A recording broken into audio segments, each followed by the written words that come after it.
Hello my lovely soul family, आपके लिए एक और रीडिंग आ चुकी है। आज रीडिंग रहने वाली है आपकी हिम्मत को देखकर। सोच रहे हैं लोग आखिर आप चीज़ क्या हैं, तो लोगों की सोच में, जहन में आपके बारे में ऐसा क्या आ रहा है, सब कुछ देखेंगे टैरो कार्ड के माध्यम से। जनरल रीडिंग है, मेल फीमेल दोनों के लिए। कलेक्टिव टाइमलेस रीडिंग है। दिए हुए नंबर पे संपर्क कर सकते हैं पर्सनल रीडिंग के लिए। ये पर्सनल रीडिंग नहीं है किसी की, यहाँ पर रीडिंग फ्री है यूट्यूब पे, लेकिन पर्सनल रीडिंग फ्री नहीं है, उसकी एक निश्चित फ़ीस है। जब आप पे कर देते हैं आपकी रीडिंग बुक हो जाती है। ये व्हाट्सएप नंबर है, सिंपल कॉल नहीं लगेगा। डीपी पे चार्जेस दिए हैं। ओके, पहली बार आए हैं आप, चैनल को सब्सक्राइब करिए, लाइक करिए, शेयर करिए, कमेंट्स करिए, जिससे कि आपकी बहुत सारी एनर्जी मुझ तक आए और मैं आपकी रीडिंग कर सकूं। कार्ड में जैसे कि मैंने बोला शफल कर लिए हैं, तो बिना देरी के रीडिंग करते हैं।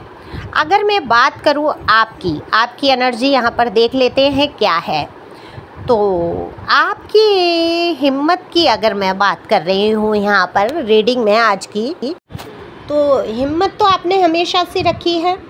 ऐसा नहीं है कि आप हारे हैं किसी मुकाम पर, हालांकि हराने की कोशिश बहुत आपके जीवन में हुई है, जबकि कभी किसी से कंपटीशन जैसी तो आपने तो सोचा ही नहीं कि भाई कोई प्रतिद्वंदी है आपका या आपका कोई दुश्मन है। ऐसी सोच आपकी कभी नहीं रही। आप बहुत सरलता से जीते रहे, लोगों को अपना मानते रहे। बहुत इमोशनल पर्सन या पर्सनी हैं आप। आपने लोगों का सहयोग साथ भी बहुत दिया, लेकिन लोगों ने पता नहीं क्यों, यहाँ क्या कारण है देखती हूँ। पहले मैं कार्ड निकाल। कारण तो आपका नेचर में तो मुझे नहीं दिख रहा कारण। हाँ, गुस्सा तो दिख रहा है आपका, कभी कभी करते हैं, बहस कर जाते हैं, जैसे को तैसा तो बोलना जानते हैं आप। मुंह तोड़ सामने वाले को जवाब दिया है आपने। काफ़ी कुछ विवाद मुझे यहाँ दिख रहा है, लेकिन मेन कारण अगर मैं देखूँ तो ये ज्वेलसी का कार्ड निकल के आया। ये बिल्कुल आपसे ज्वेलसी, छुपे रुस्तम लोग रहे आपकी ज़िंदगी में। ये हाई प्रेस्टीज जो बन के लोग बैठे रहे, आपकी ज़िंदगी को ढसते रहे, आपको हराने की नाकाम कोशिश करते रहे। एक जगह आके उनको लगा कि आप मुंह के बल गिरे हैं और आपको बिल्कुल पटका है, पटकनी दी है आपको जीवन के। आप उच्च शिखर से जाके जो आप ज़मीन पे आके गिरे, तो बस ये ईश्वर ने ही आपको संभाला है। यहाँ पर जो एनर्जी आ रही है, मैं बिल्कुल यहाँ पर बात करूँगी आपको संभलने की। तो आपने अपनी हिम्मत नहीं हारी उन परिस्थितियों में, जिन परिस्थितियों में आपको डाला गया। देखो ये कुछ तो भाई ईश्वर ही चाहते थे कि आपके जीवन में ऐसा हो, क्योंकि आप किसी से बहुत ज़्यादा मोह कर बैठे हैं। यहाँ साफ दिख रहा है, किसी से बहुत ज़्यादा मोह में अटक गए और उसी व्यक्ति ने, उसी पर्सन या पर्सनी ने आपको बिल्कुल इस तरीके से ठग लिया, छल लिया, आपके जीवन को ऐसा कर दिया, जीने लायक ही नहीं छोड़ा। ना आप घर के रहे ना घाट के रहे वाला हिसाब है आपकी ज़िंदगी का दिख रहा है। ये अब मुझे नहीं पता ये किसकी एनर्जी निकल के आई है, लेकिन बिल्कुल निकल के आई है ये कि एक मुकाम ऐसे पे पहुंच गए, आप न घर के रहे न घाट के। आपकी इज्जत को तार तार कर दिया गया। आपके प्रति इतनी आलोचना, इतनी अफवाहें फैलाई गई कि समाज में शायद आपने बहुत नीचा महसूस किया आपने उस टाइम, जिस टाइम आपके जीवन में ये सारी चीज़ें गुजर रही थी। अच्छा, समाज की आपने उतनी परवाह नहीं की है कभी, लेकिन आप अपनों से बहुत हार गए। जिसको आपने अपना कह दिया वो कभी आपका अपना हो नहीं पाया इंसान, लेकिन आपने तो अपना मान ही लिया था। अपने दिलो जान से चाहा था फैमिली को, पर्सन को या लोगों को, उन लोगों के बीच जिनके साथ उठना बैठना था।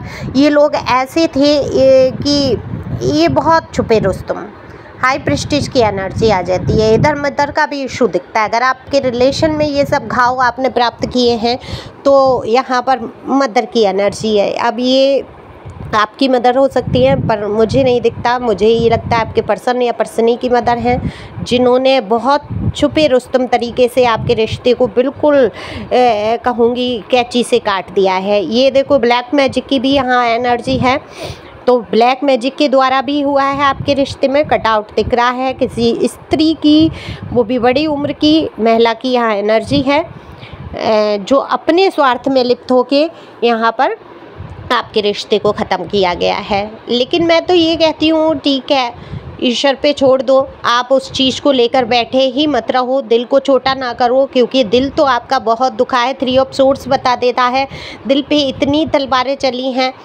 कि अब उसमें गुंजाइश नहीं रह गई है तिल मात्र की भी कि एक और तलवार चले और आप बार सहें, क्योंकि वहाँ जगह ही नहीं बची, इतने बार हो गए। लेकिन आपने उस कंडीशन में हिम्मत नहीं हारी, आपने ज़मीन से उठ के सीधे आप खड़े हुए हैं और आगे बढ़े हैं। तो लोगों ने आपको देखा है वो संघर्ष करते हुए, लोगों ने वो परिस्थिति आपकी देखी है, वो कंडीशन आपकी देखी है कि एक टाइम ऐसा था कि आप किधर जाए आपको पता ही नहीं था, है ना। जैसे शब्द मैंने यूज किया घर के ना घाट के वाला हिसाब, आपको समझ नहीं आ रहा था कि आप लाइफ में आखिर करें क्या। तो ये डिवाइन की ही ब्लेसिंग थी। आप देखो टैलेंटेड तो हमेशा थे, हमेशा से रहे। आपके अंदर कई गुण है, ऐसा नहीं है एक हुनर है, आपके अंदर कई हुनर हैं। आप इस तरीके से हैं, आपको जंगल में भी छोड़ दिया जाए आप वहाँ भी अपना खाना पीना खर्चा चला के बैठेंगे। ये आपकी एनर्जी है, कुछ भी कर लेंगे आप, लेकिन आप किसी के ऊपर बोझ नहीं बनेंगे। आपके अंदर की सबसे अच्छी एनर्जी, और सच में क्लैपिंग करूँगी मैं आपके लिए, यहाँ पे निश्चित तौर पे क्लैपिंग करूँगी मैं आपके लिए। सुपर, वाकई आपके जैसा इंसान होना चाहिए, मेल फीमेल जो भी स्त्री पुरुष आप देख रहे हैं, बहुत हिम्मती, कमाल की एनर्जी, सच में तारीफ़ करने का मन है मुझे। और लव यू सोल फैमिली, इतना हिम्मत रखने की, अपने जीवन को आगे बढ़ाने की, तो ये हर किसी के बस की बात नहीं होती।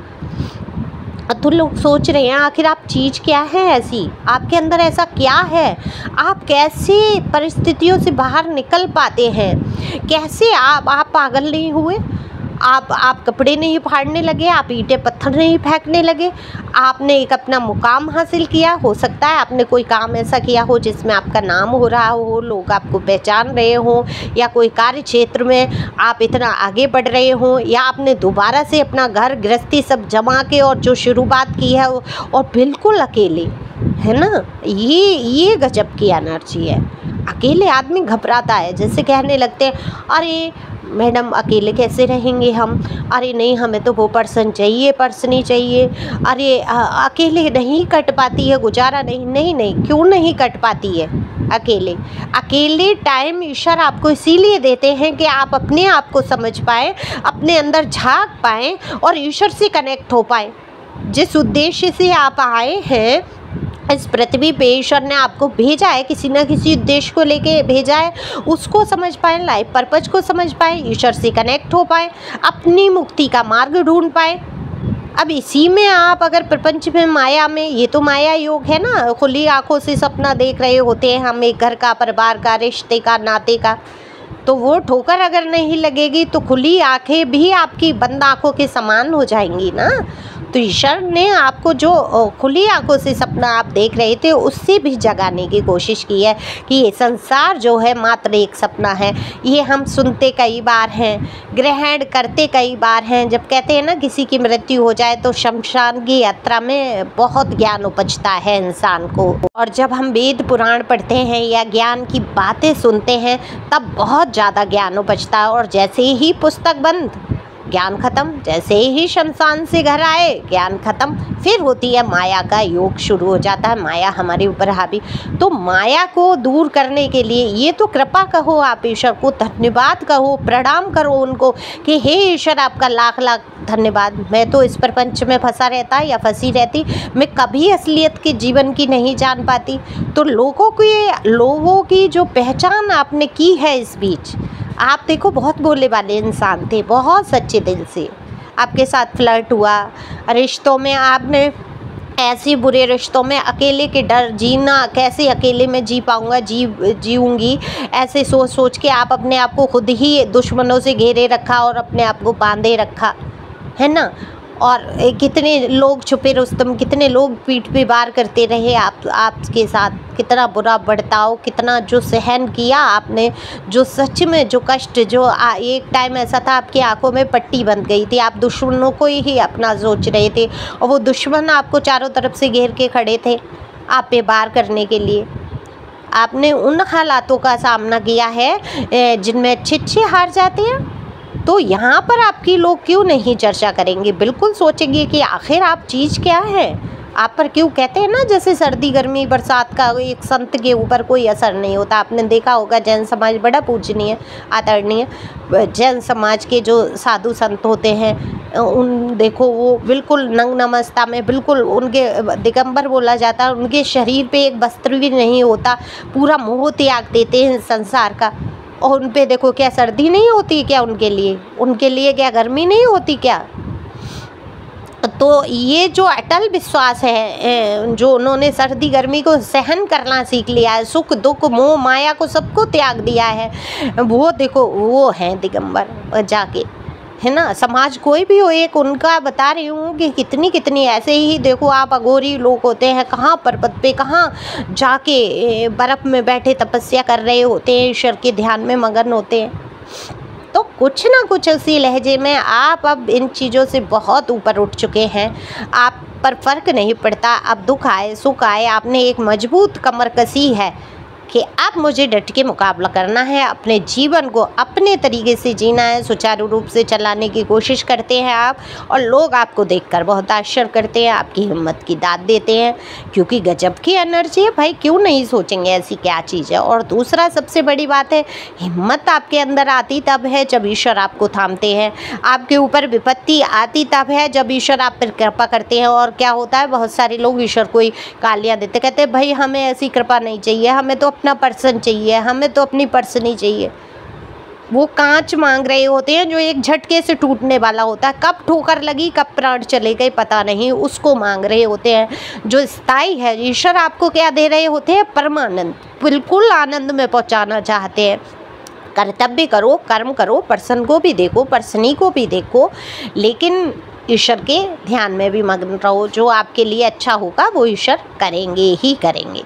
ओके, इतना विश्वास बनाए रखो और आगे बढ़ो। अगर मन में कोई बहुत सारी दुविधाएं हैं, बहुत सारे प्रश्न हैं जिनके उत्तर आपको कहीं नहीं मिल रहे हैं, फिर आप पर्सनल रीडिंग लो, क्योंकि पर्सनल रीडिंग में देखो फीस लगती है, एनर्जी चार्ज होता है, फ्री कर नहीं सकते, इसमें नियम होता है और आपको फीस तो देनी ही पड़ती है।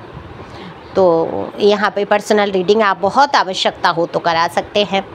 Okay, thank you for watching my channel. Thank you angel, thank you God, thank you प्यारे व्यूअर्स।